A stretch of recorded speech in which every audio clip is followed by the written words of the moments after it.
kæmpet om hver eneste bold. Lad os lige prøve at se den her. Han er altså på vej ud i studiet. Og så er ham her, Lindberg. Stillingen altså 68-63. Mulighed for at cutte den. Ja. Yderligere, det gør han nok her. Ricky Clay. Nej, det gør han ikke. Han kommer ind for brugt hurtigheden, men som han havde store problemer med i første periode og første halvleg. Han var 1 for 5 i første halvleg. Så viser han altså igen problemer på de her layup-situationer. Vægter. 3 point, Mads Vægter. Ja, vigtig scoring her, Mads Vægter.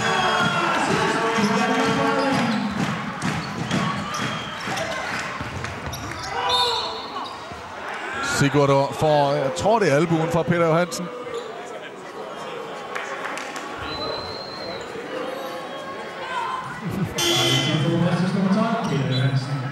Prøv at se.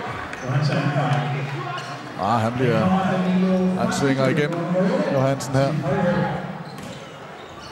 Men Einarsson ser ud til at være ok. Fall. Han var for langt ned i hjørnet her. Det var ellers den rigtige side. Vægter vil have den. McFarlane med. Tilbage til Fartic.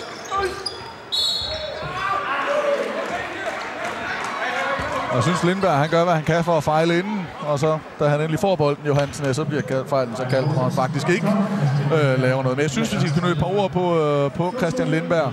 Jamen, jeg synes, han har spillet en formidabel kamp. Jeg synes faktisk også, at den her fejl er okay lavet. Uanset hvad, så skal han ikke give Peter Johansen lave op i den her situation.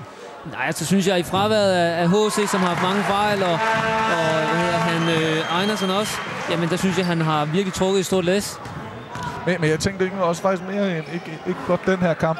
For Lindberg var en af de spillere, der havde problemer sidste sæson med at blive så fast og med at få det til at køre. Han blev hentet tilbage som en profil for Horsens IC, og det lykkedes aldrig rigtigt, og han røg ud af starting lineup. I år har han faktisk spillet med fornyet håb og fornyet lyst, ser det ud til. Har det så meget betydet, at man får en ny træner? Det kan i hvert fald have meget betydet. Det er en meget, meget underlig situation. Men hvordan Peter Johansen ikke lavede fejl i den situation, det er svært at se.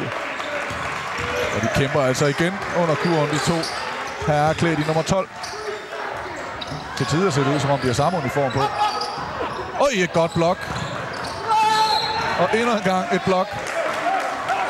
Men der bliver også kaldt en fejl på Lindberg. Og det bliver 4. fejl til nummer 12. Og så lige prøve at se Jonas Larsen, der blokker Fartic her.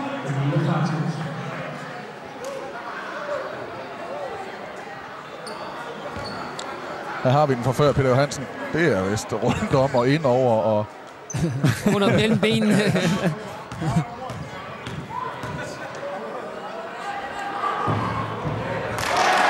Fartic får bolden i.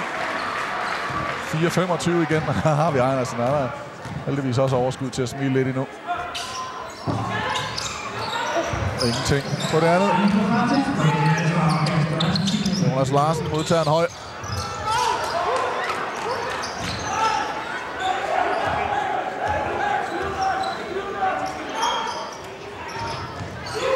Ja, Horsens stille og roligt ved at grave sig et hul igen. De var helt tilbage, men har ikke fået så meget ud af de sidste 3-4 angreb. Lindberg, en lille push-off for at score 2 point.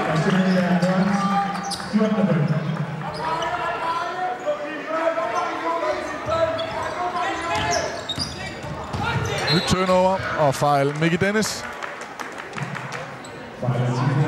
Så vi er der også Christian Lindberg, der røg med i en dobbelt-dobbelt, 14 point og 10 rebounds.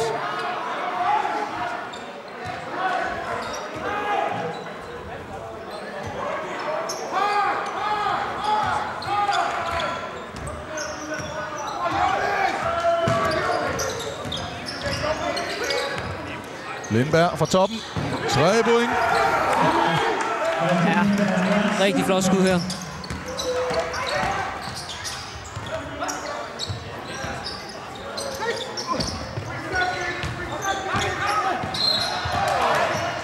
Fejl. Einarsson. Det var ærgerligt med 3,5 minutter igen. Ken Webb på vej til at blive skiftet ind eller forlade hallen, det ved jeg ikke helt. Og Carsten Jensen i hvert fald lige ude og sige noget til ham. Om han skal i skammekår, det ved jeg ikke helt. Og han går i hvert fald helt ned på baglinjen.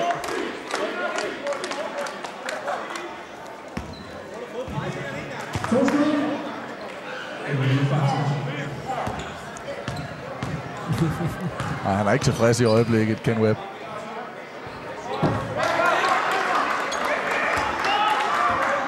Han er jo en anderledes træner. Han er karismatisk, han prøver, og han skaber noget opmærksomhed også på sidelinjen.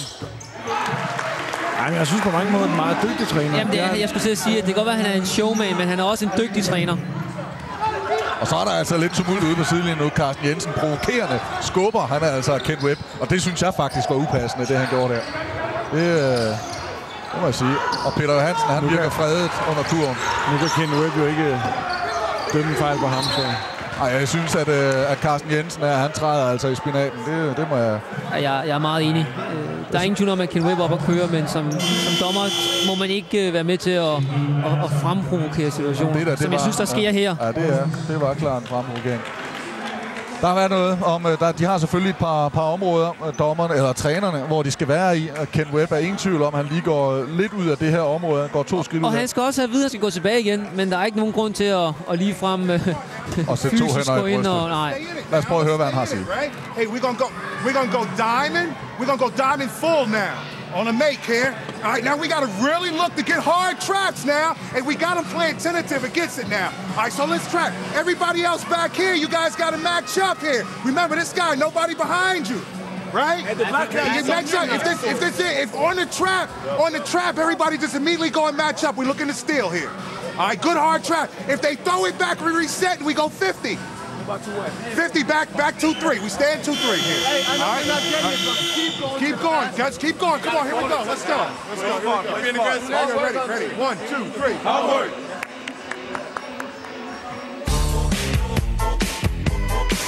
you can't touch this. You can't touch this. Break it down.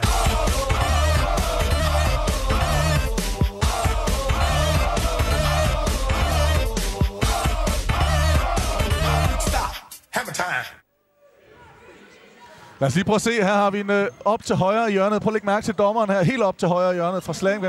Og der får han altså lige 2 hænder og skubber.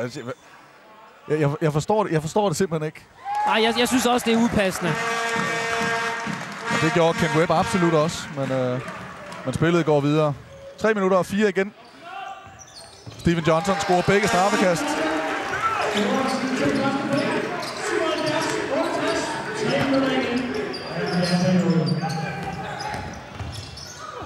Ricky Clates, 2 point under 3 minutter. Så fik vi ham ind i feltet.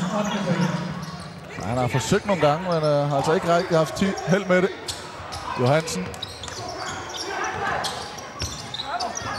McFarland taber den ud over baglinjen.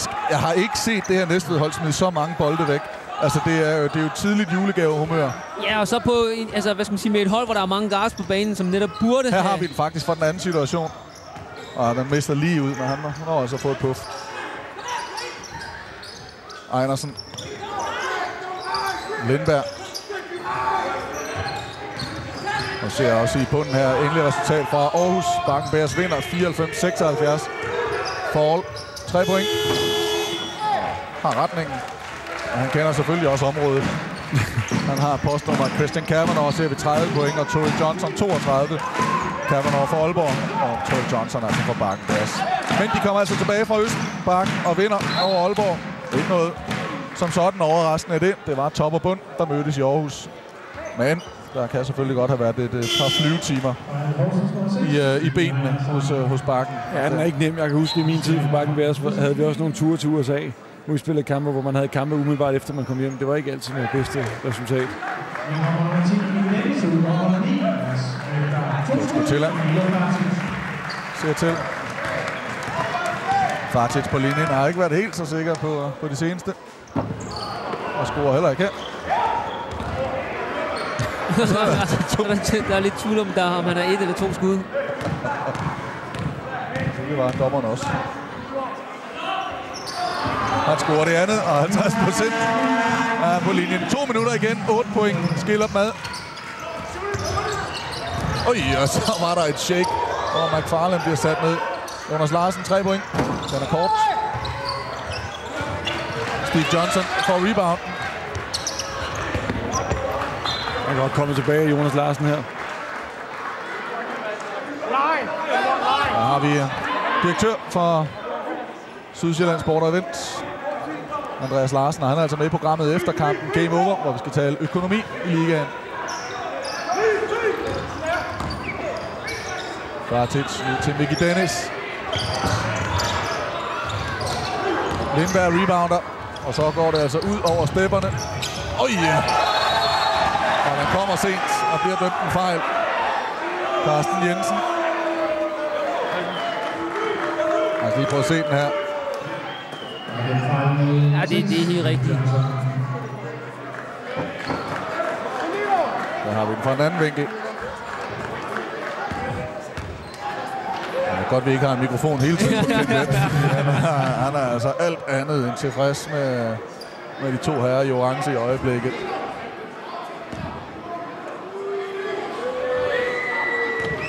Et minut og 30. Rammer Lindberg. Jens Lavlund. Så har vi endnu et medlem af klubben. Og det, som folk ikke kan se her på tv, det er rent faktisk, at tilskuerne peger på Jens. Og der har vi jo altså den her meget ærede klub. Airballs på tv. På straffekast. Altså, der er dem, der skyder airball på straffekast. Og så er det dem, der gør det i en tv-kamp. Og så er det dem, der gør det i en tv-kamp. 78-71, 1 minut 17. Horsens skal komme op med et eller andet nu her. Og så er der Chris Christoffersen, præsidenten i klubben, der skyder flere på tv. Steven Johnson.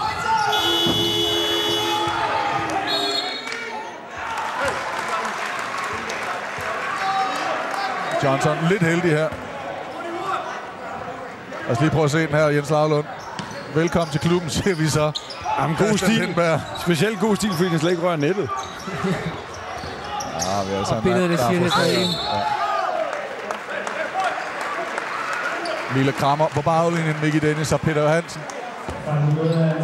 Ja, nu ser det ud til, at Næstved slipper ud af den her kamp med skinnet på næsen, men kønt har det ikke været fra deres side. Og var det ikke for deres første periode, jamen så... Ja, helt enig. Så havde det her ikke været en givet sejr. Og med de spillere, som HIC har ude på skadesliste, og med de fejlproblemer, de har løbet med ind